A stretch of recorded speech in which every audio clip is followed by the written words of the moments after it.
Let's jump right into this. We're unpacking one of the absolutely most baffling medical mysteries out there right now.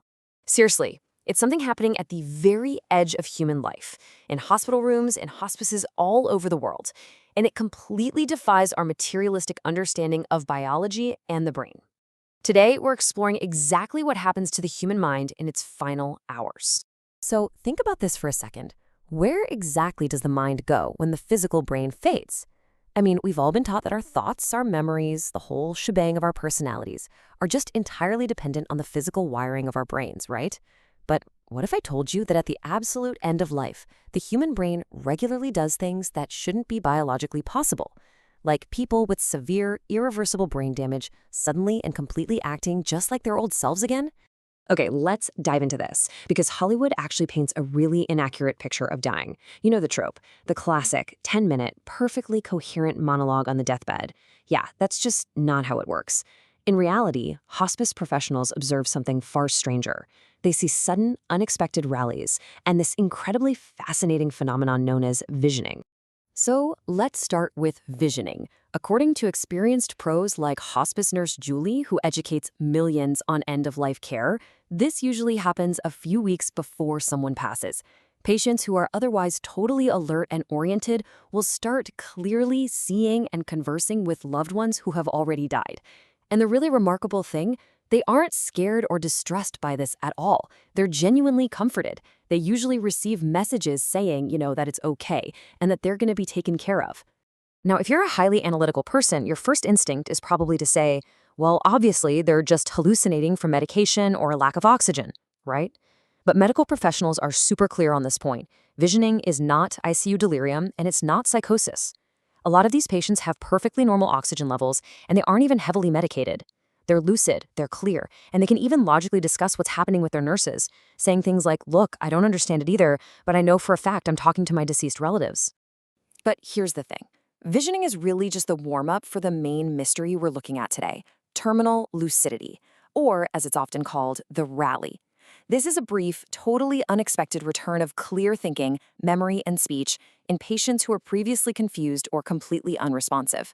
We're talking about patients with advanced Alzheimer's, severe dementia, or even massive brain tumors who just suddenly wake up. Their personality comes back, their memory comes back, they act exactly like they used to. To really grasp how wild this is, let me share a story from hospice nurse Julie about her own grandmother. So her grandmother was in her 90s, completely unresponsive, basically just sleeping in bed and not eating for weeks. She was actively transitioning. But then, on Thanksgiving Day of all days, her grandmother suddenly wakes up out of absolutely nowhere. She gets out of bed, perfectly lucid, and urgently says, I need to go, I need to go. She literally sat down and ate a full Thanksgiving dinner with her daughter, and just to prove she was fully back to her old self, she even acted a little crotchety, complaining that the food wasn't hot enough and needed to be microwaved. And then, 2 days later, she peacefully passed away. That story actually perfectly maps onto the typical timeline of the rally. Days or weeks prior, the patient is totally unresponsive. Then, bam, the rally hits. It's this sudden, shocking burst of energy, appetite, and personality. Then, almost inevitably, within 1 to 2 days, sudden death. It's an incredibly sharp spike in functioning, followed by a really rapid drop. By the way, pop culture rarely gets this stuff right, but if you happen to be a Grey's Anatomy fan, this is exactly what happened to the character Mark Sloan before he died. He had that massive surge of energy, said all his goodbyes, and then just abruptly passed. But you want to know the most shocking part of all this? 30%. Terminal lucidity is not some 1 in a million medical anomaly. Hospice workers estimate it actually happens in roughly 1/3 of all hospice patients. Just think about that for a second. That means there's a very real chance that you or someone in your family is going to witness this firsthand. It is absolutely crucial to know that if a dying loved one suddenly rallies, it isn't a sign of recovery. It's really a sacred window of time to say goodbye. Now, from a scientific standpoint, we hit a massive, glaring paradox here. This is where materialistic science just completely falls short.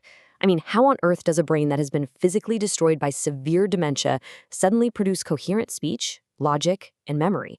The physical hardware of the brain is irrevocably destroyed by plaques and tangles. Physiologically, biologically, this should be impossible. Yet somehow, the self emerges perfectly intact. And this brilliantly illustrates why the medical establishment is finally being forced to take this seriously. Researchers in major journals like Alzheimer's and Dementia are now labeling this paradoxical lucidity. The academic community is starting to realize that if these cases are systematically confirmed, which by the way they are, it completely upends our current framework of dementia. It implies that maybe, just maybe, the damage isn't entirely an irreversible structural hardware problem, but rather a functional network issue that can somehow briefly correct itself. Let's look at the data we do have. There's a really remarkable study by researcher Alexander Bathiani involving 38 well-documented cases. The timing here is incredibly revealing. 44% of these lucid episodes happened within a single day of death. 31% happened within 2 to 3 days. So this massive return of cognitive function is intimately, inextricably tied to the absolute final moments of physical life. It's wild. So what is actually happening in the brain during those final days? Well, neuroscientists do have a few clues.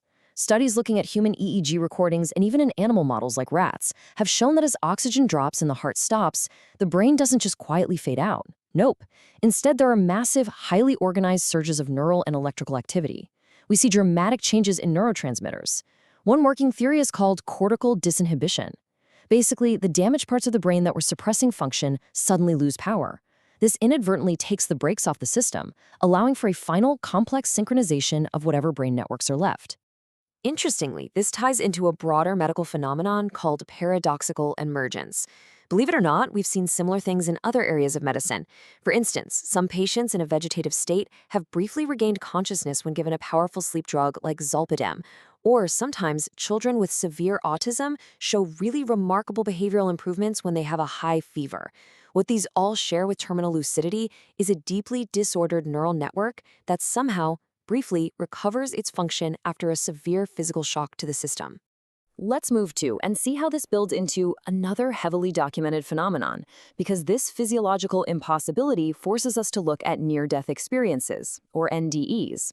Now, while terminal lucidity is an externally visible event that caregivers can actually see, NDEs are internal, out-of-body experiences that happen during cardiac arrest or severe medical trauma. But they share a really profound thread. Both of them involve a sudden, sharp spike in mental clarity at the exact moment the physical brain is shutting down. In fact, to put that into perspective, a 2007 study by researcher E.W. Kelly found that a staggering 80% of people who survived an NDE reported their thinking was actually clearer, faster, and more logical than usual during the event. I really want to emphasize that. Their thinking was clearer while they were clinically dead or suffering massive medical trauma than when they were perfectly healthy. Once again, materialistic science just struggles to explain how a severely compromised brain produces heightened, crystal-clear cognition. Which brings us to this incredibly powerful quote from Alexander Bathiani's book, Threshold.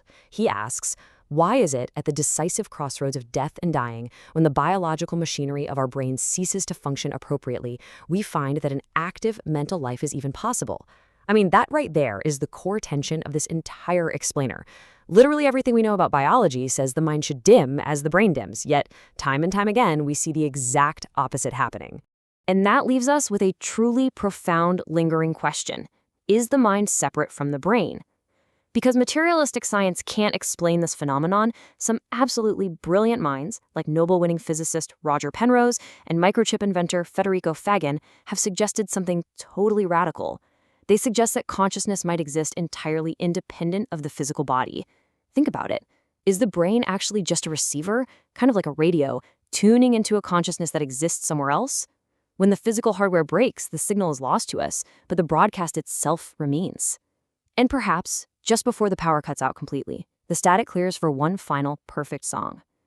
I really want you to think about what this means for human consciousness and how we view the final moments of life.